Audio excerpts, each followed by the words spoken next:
Welcome. In this video, we'll walk you through the steps to enable protecting your posts on X, formerly known as Twitter, using your PC. This new update allows you to secure your account and control who can view your posts. Let's get started. First, open X in your browser.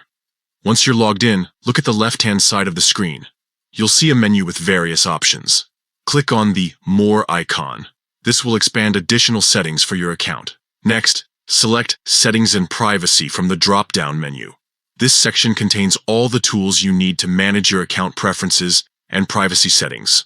Once inside, click on your account to proceed further. Now, navigate to Account Information. This is where you'll find specific details about your account and options to modify its visibility. Scroll down until you see the Protected Posts option. Click on it, and you'll find a toggle or checkbox labeled Protect Your Posts. Enable this feature by clicking or toggling it on. Once activated, your posts will be visible only to people who follow you and those whom you approve in the future. This means that anyone who wants to view your content must send a follow request, giving you full control over who accesses your posts.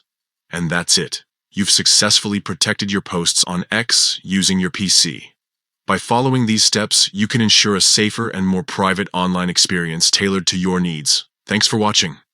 If you found this guide helpful, feel free to share it with others who might benefit from securing their posts on X. Stay safe and enjoy browsing.